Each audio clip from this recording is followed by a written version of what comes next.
Hey listeners, this episode is brought to you by World Journeys.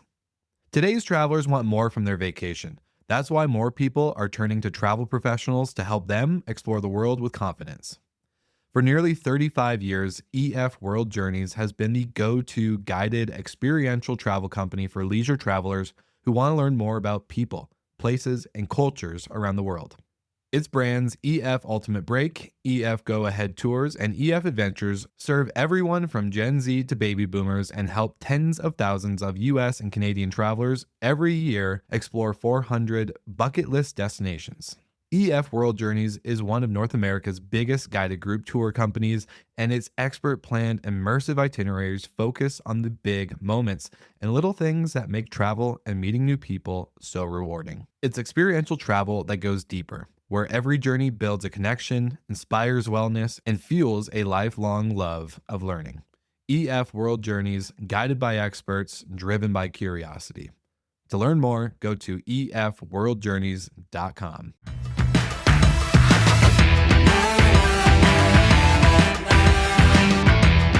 Hello, everybody, and welcome back to the Skift Travel Podcast. I am Skift's editor-in-chief, Sarah Copeland, here with Beth Borko, as always. And we are back from our marathon week at Skift Global Forum. And today we are going to talk about cruising.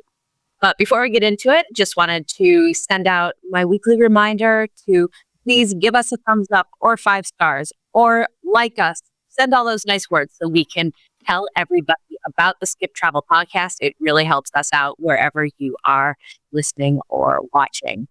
Anna Nash, president of Explora Journeys. How are you today? You are here today to tell us all about everything that is going on, especially in the luxury cruise market. I think the last time you and I spoke was at Megatrends in London. It was. It was you again.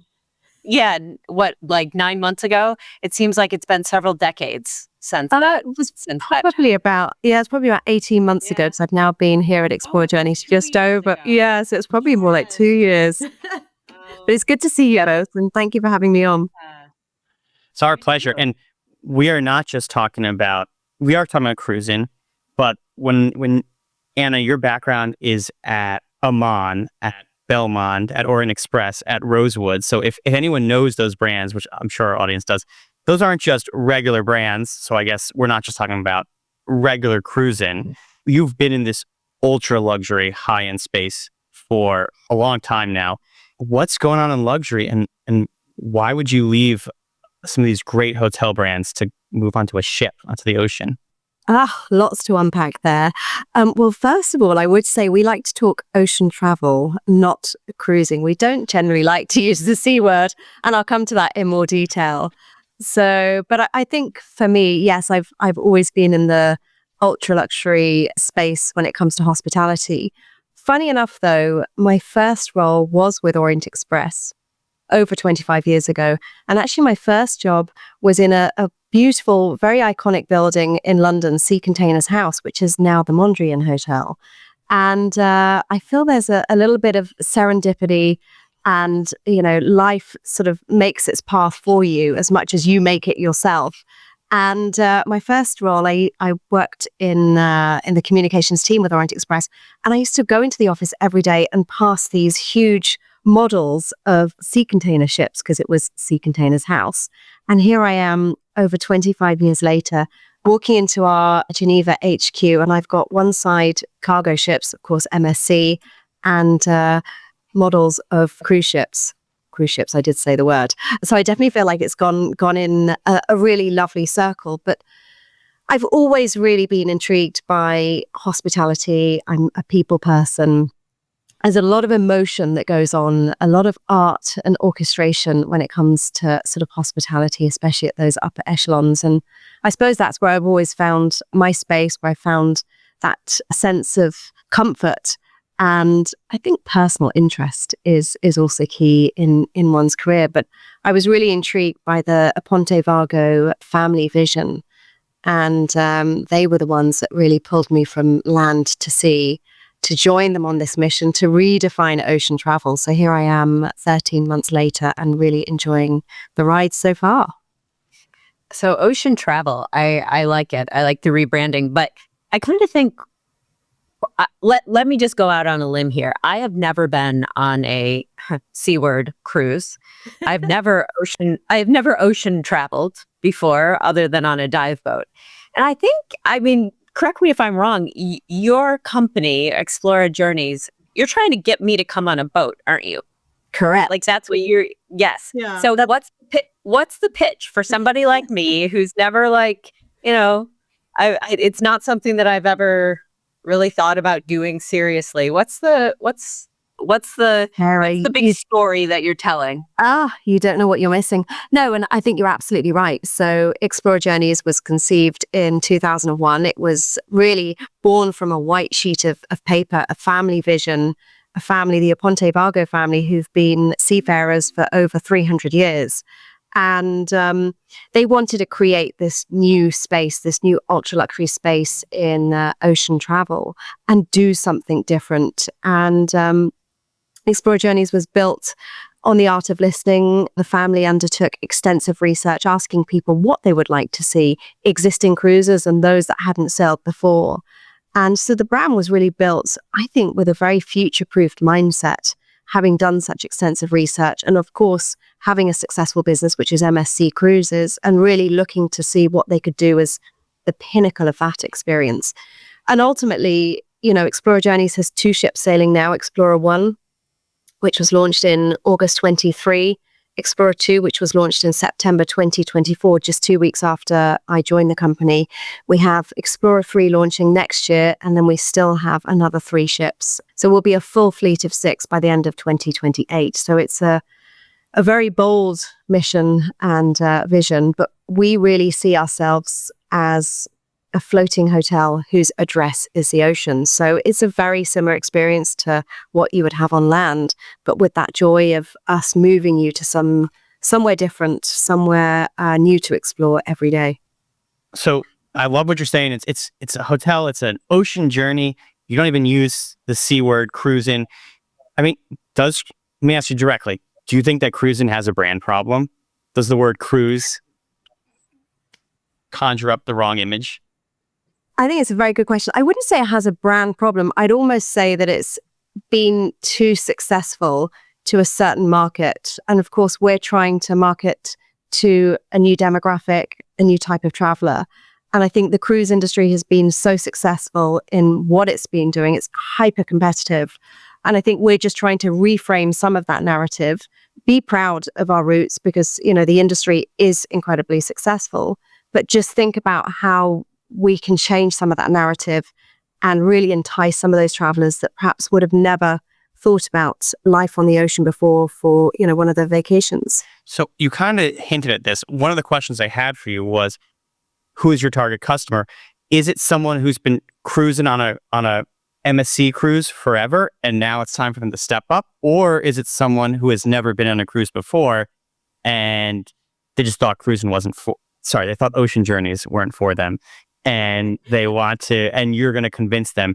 And I imagine those are 2 very different customers. So you would probably have to have very distinct profiles for each of those. And which one are you? Yeah, all of the above. So of course we see guests that are traveling with us that have got many, many sea nights with other brands and they're looking to try something different. And they enjoy the fact that our fleet is brand new. The hardware is exceptional. The amenities are absolutely incredible. So I think they're looking to try something different. But on the other side, over 30% of our guests are first-time cruisers.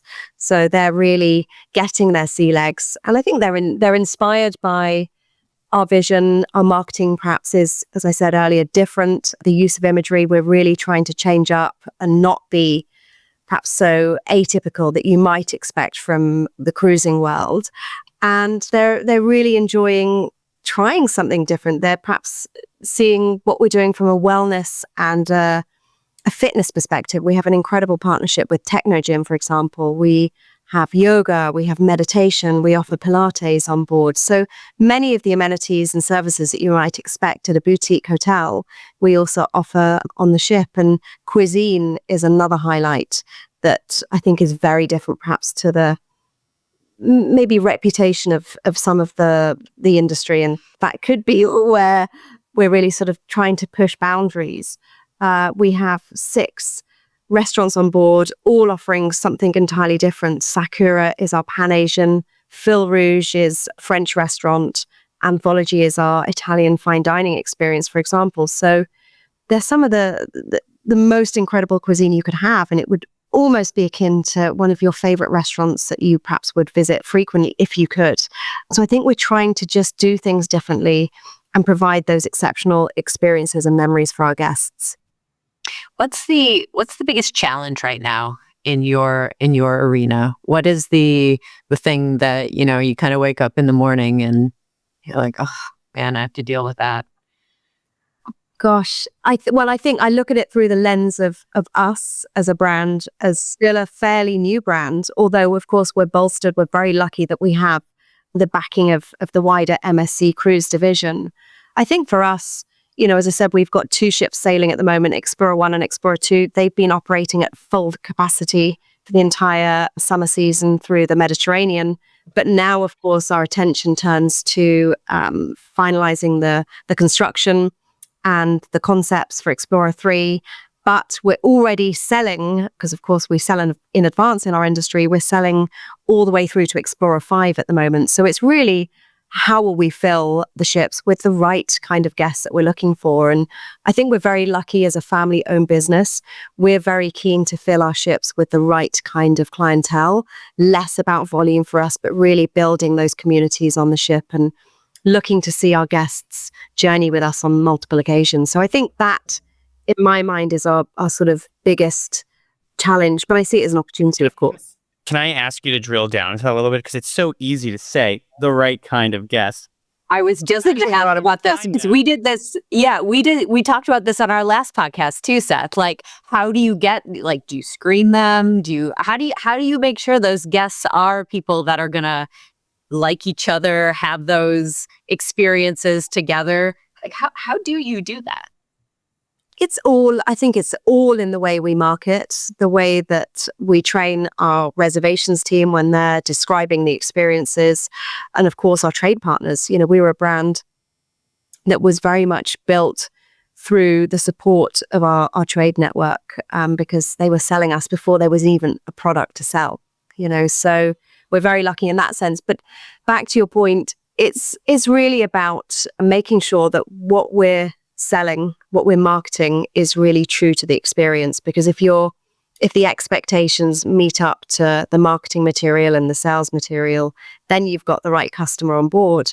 And, we're also very different, I'd say, in the sense that we have a huge variety of nationalities on board. There was one trip just a few weeks ago in the Med, we had 38 different nationalities on board. And again, that goes to the power of our being part of the MSC network and the wider cruise division, that we've come into market at great speed because of where we sit and, some of the shared services that we might have with MSC Cruises. So our customer demographic is very varied, but it's all about how you choreograph and orchestrate those experiences for those nationalities, for the solo traveler, for the couple, for the family, for the multi-generational. And that's it, and the logistics on the ship, because everyone's there together. It's very, very different in that sense, I'd say, from a hotel.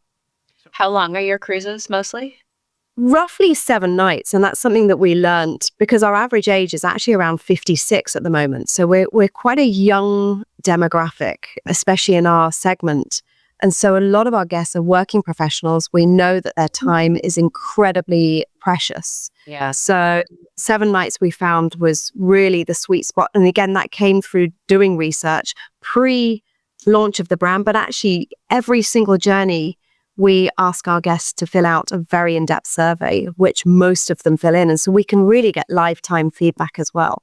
That's one of the things that we heard from several people on stage at Global Forum was that shorter trips, shorter, vacations, if you want to call them that, is something that they are learning that their consumers want. Is that what you saw when you said you learned that? Did they used to be longer and now they're a little bit shorter? Definitely. And I think also with the type of vacation perhaps that we're offering, there is also the need often to have a night pre-ship and maybe night post. So you've already then got 7 nights away. So I think it's definitely those shorter pockets and those smaller windows that they've got to take their vacation. The other thing that we've noticed is the lead time for bookings is really reducing.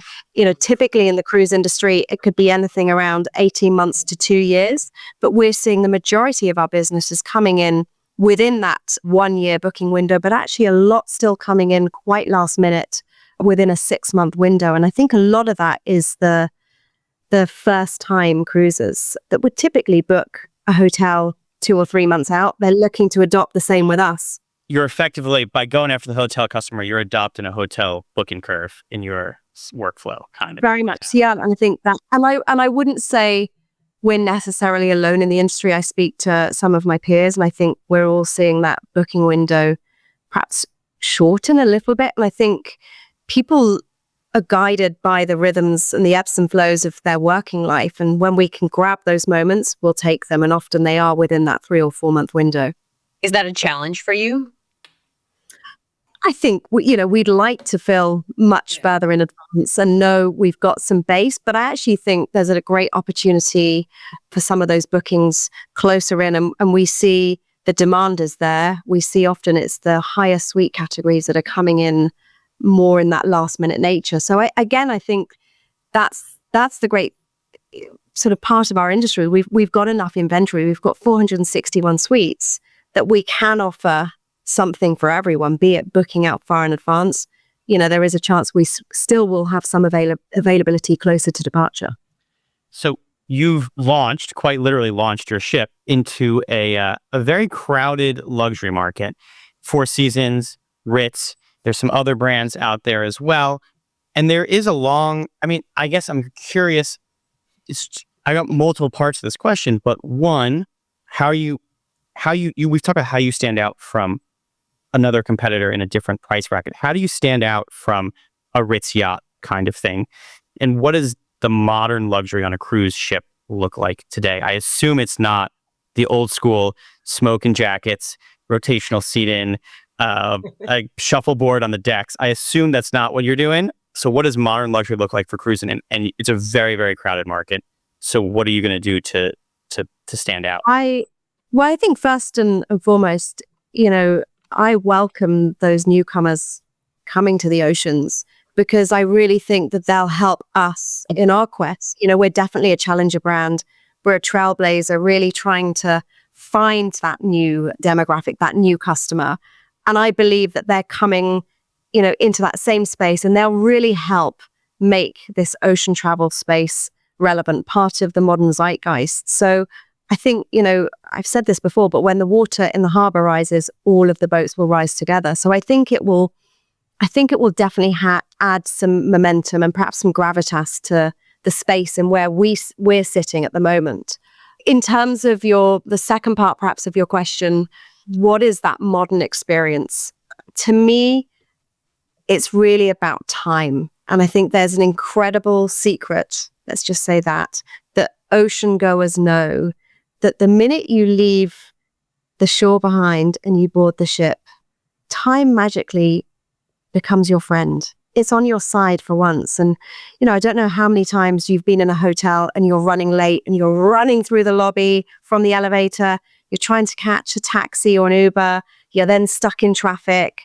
All those little pockets of time, those sort of 25-minute, 30-minute logistical losses, let's just say, don't happen on the ship because it's all there for you. So I think for us, it's really recognizing that time is on your side. How can we therefore give you value for your time when you're on the ship? How can we fulfill your expectations? What are you looking for as a couple versus a solo traveler versus the multi-generational? Do we have the right orchestration or programming of our entertainment? What spaces have we got activated so that there's a variety and a choice? And I think more than anything, it's about the experience not being hurried, because I think that's one of the stigmas that exists in this industry. There's queues to get on and off the ship, and it's a very hurried experience. I was just going to say, you're saying so much time. I'm imagining the line at the cruise port to get back on the tender, and I'm like, that is not a timeless experience. But that doesn't happen and on ships. that does not happen with us. Again, it's all worked and organized beautifully so that you can just walk onto the ship. I mean, yes, there's security we need to get you through. It's an incredibly secure but organized experience so that there isn't a line and a delay. And that's part of the experience, is to make sure time is optimized and that your time is spent looking after that need state of why you wanted to go on vacation, to spend time with family, to feel relaxed, or to explore. What is the balance between ship time and shore time? Because I feel like when you build a luxury ship, you're kind of telling people stay on the ship. When I think of a cruise, I think of it as I get to 5 different countries, and sea days, which are the days when you don't get off, those can be real anti-selling points for some cruise journeys. So what's how do you balance the journey and the itinerary design for your brand? Well, I think that's the multi-million question, and it goes down again to choice. And, we're still asking those questions to our guests. What is the right balance for you? How long would you like to have in port? But typically in a 7-day sailing or 7-day journey, we would have 1 sea day. We have really positioned ourselves around more time in port because we want our guests to be able to use the ship as a floating hotel. They can get on and off as they will, explore at their leisure, partake in one of the organized or private excursions that we offer, but that they can actually get into the destination and really feel like they've immersed themselves. So we would tend to be there perhaps longer than many other companies, so a full day, perhaps from 7 or 8 in the morning all the way through till 9 p.m. at night. So you've got that, you can really see that full day in a destination. But some guests love the ship and the amenities so much, they may have been to a destination, so decide to stay on board and relax and enjoy the facilities. And again, it goes down to choice. But for us as a luxury brand, it's really providing that choice, the variety and the amenities for them. You mentioned solo travelers, couples, multi-generational. I'm curious what your breakdown is between those 3 categories. I think the majority would be couples or small groups of, I'd say, couples traveling together. Mm-hmm. In the summer months, of course, during the big vacation times, we do see a lot of multi-generational, so grandparents, parents, and the grandchildren. And solo travelers are increasingly becoming more and more of our sort of guests that we're seeing on board. And I think there's a lovely conviviality. There's a feeling of safety. And you can find those pockets of socialization if you wish, but also those moments of seclusion if you are there just to be on your own and sort of relax. Read a book.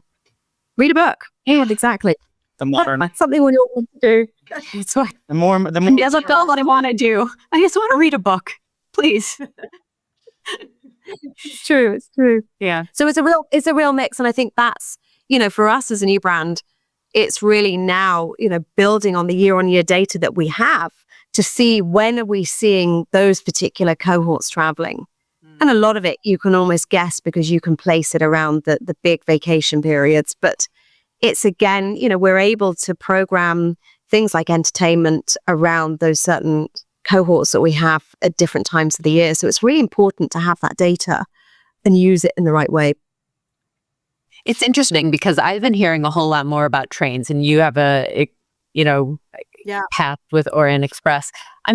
So trains and boats. Do you think that there's something going on where there is this kind of idea that you're going to vacation or have an experience on the go?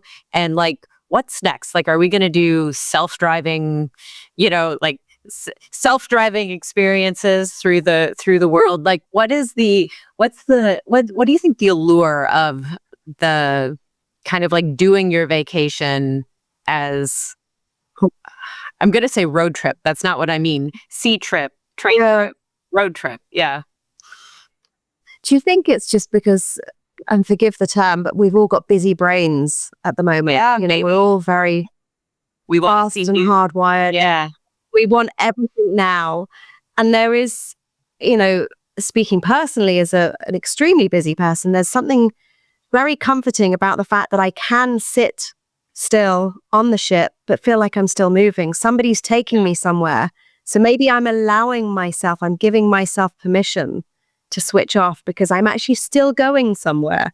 And there's, so I think there's maybe that side of it psychologically, but there's a lovely romance to travel that moves with you, the rhythm of the journey, the start, the end, the adventure. There's a lot more that happens on a train or on a ship than perhaps it would in a hotel. So it does bring a heightened sense of discovery and anticipation. For me, nothing beats waking up in the morning on our ship and just going out onto the terrace and seeing the sort of silhouette of the horizon, seeing that new destination appear, that into the sunrise, and thinking, gosh, I've got all of that to explore today. What will it bring me? I think there's a lovely sense of, discovery and anticipation that you may not get elsewhere. I think your point about romance is a good one, especially on the train side, because it does.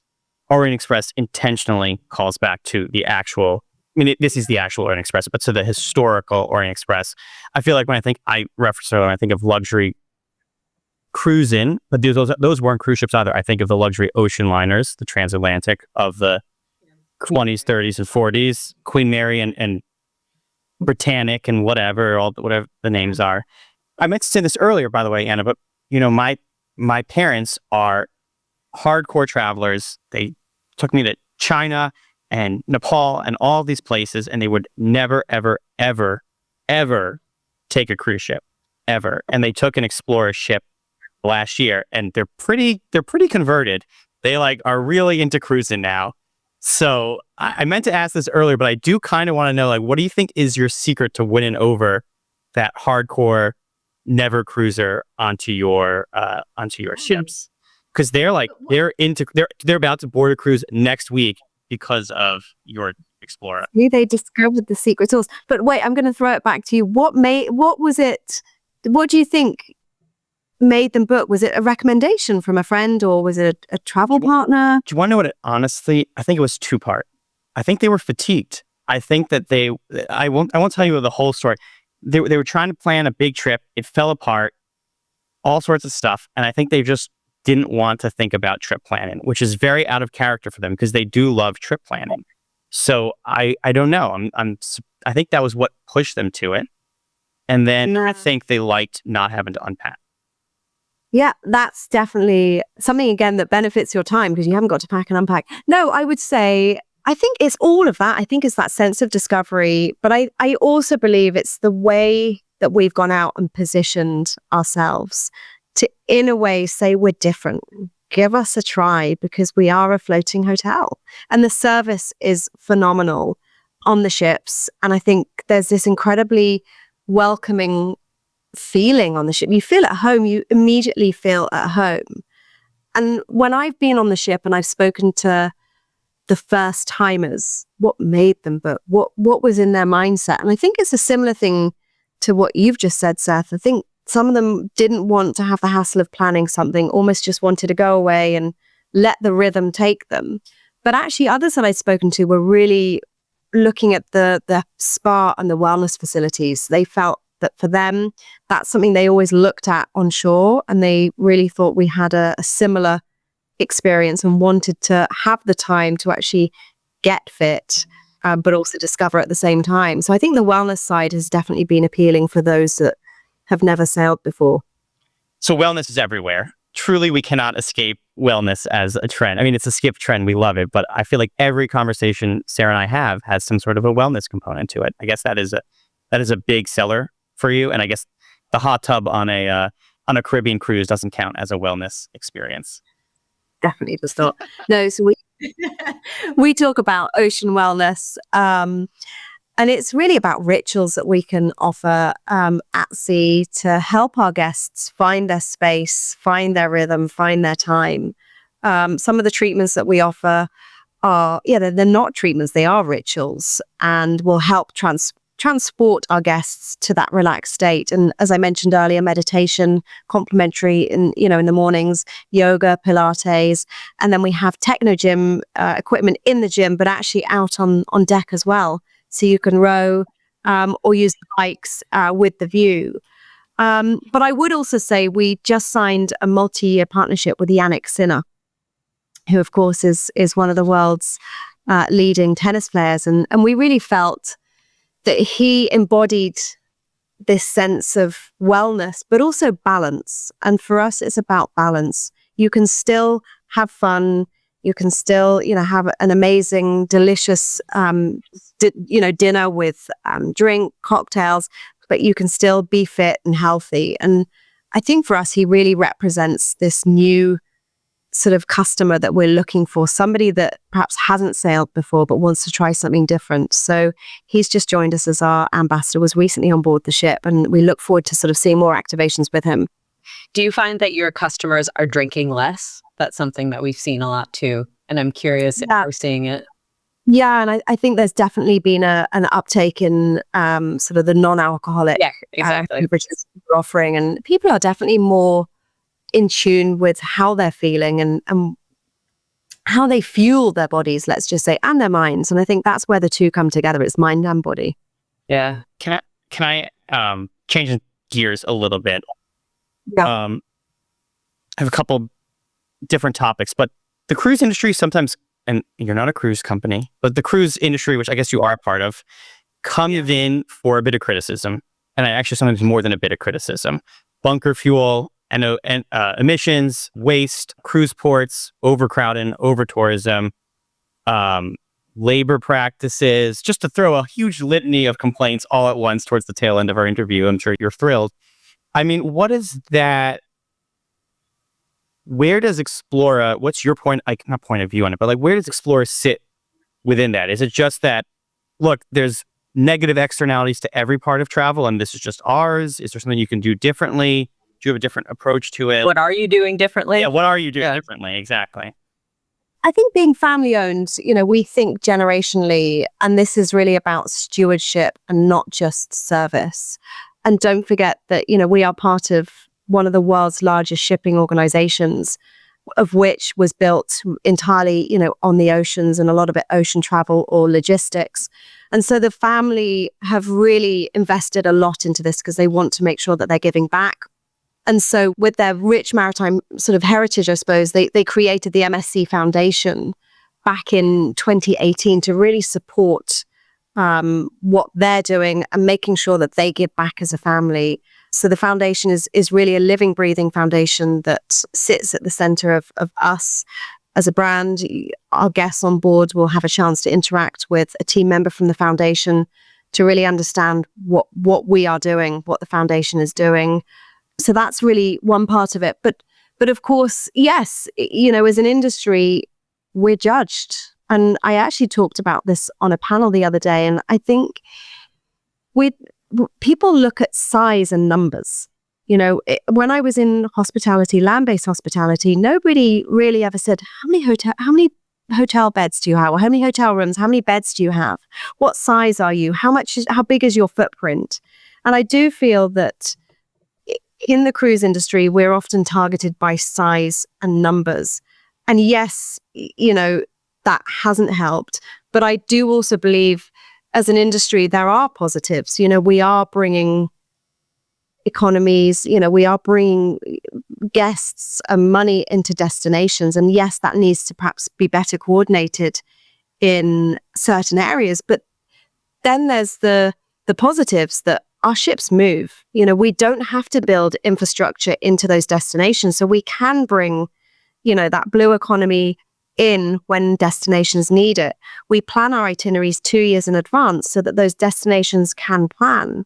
And that if utilized correctly, those destinations can use, that growth in tourism to bolster some of the other arguments or some of the other needs that they might have as a destination.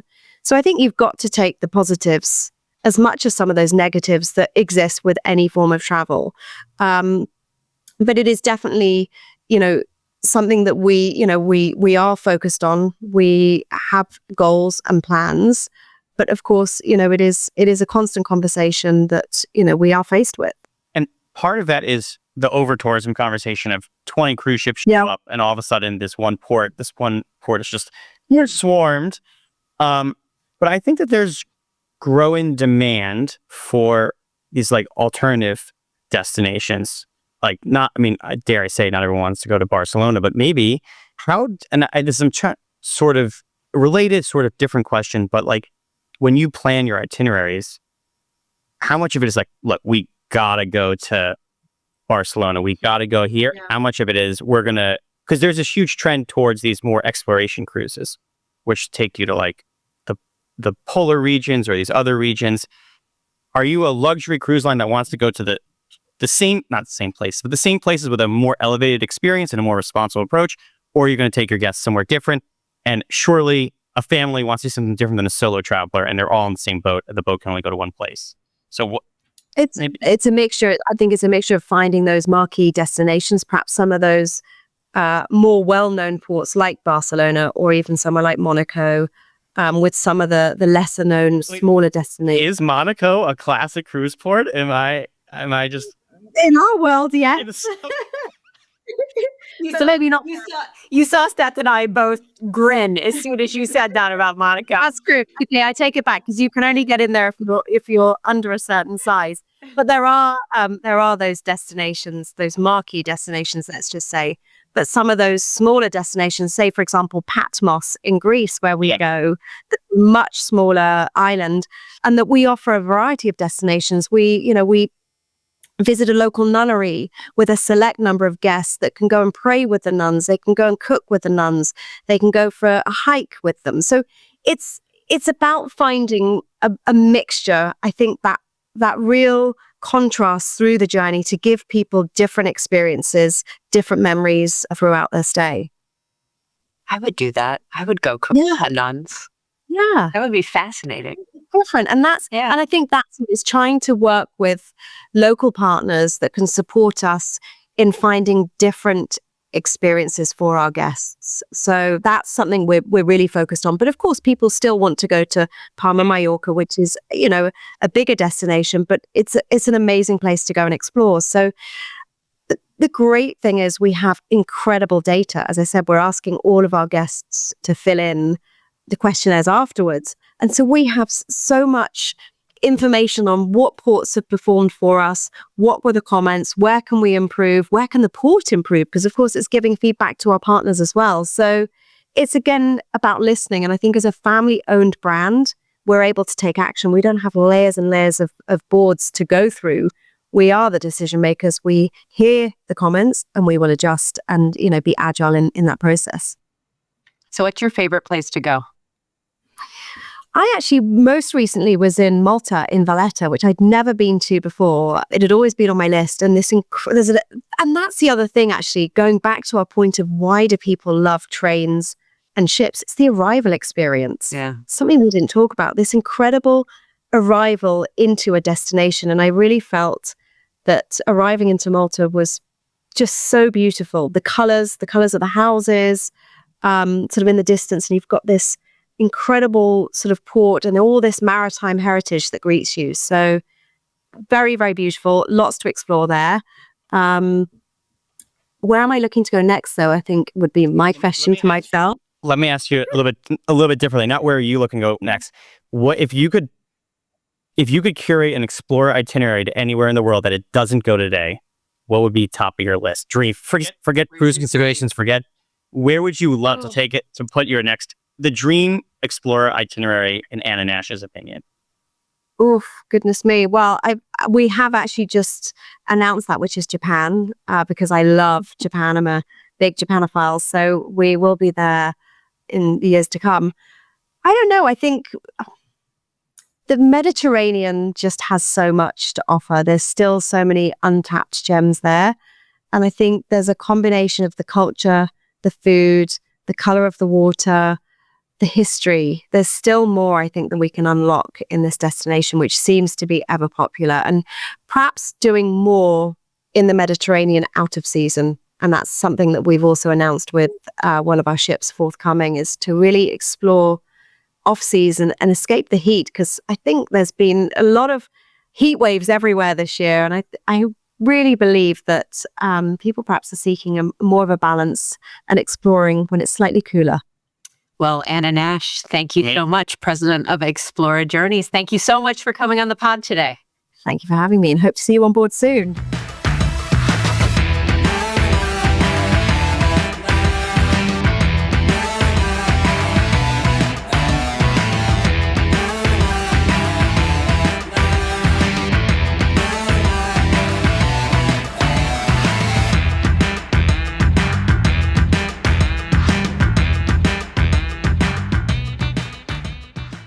Hey listeners, this episode is brought to you by EF World Journeys.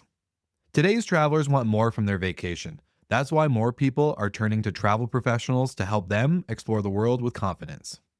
For nearly 35 years, EF World Journeys has been the go-to guided experiential travel company for leisure travelers who want to learn more about people, places, and cultures around the world. Its brands EF Ultimate Break, EF Go Ahead Tours, and EF Adventures serve everyone from Gen Z to baby boomers and help tens of thousands of US and Canadian travelers every year explore 400 bucket list destinations. EF World Journeys is one of North America's biggest guided group tour companies, and its expert planned immersive itineraries focus on the big moments and little things that make travel and meeting new people so rewarding. It's experiential travel that goes deeper, where every journey builds a connection, inspires wellness, and fuels a lifelong love of learning. EF World Journeys, guided by experts, driven by curiosity. To learn more, go to efworldjourneys.com.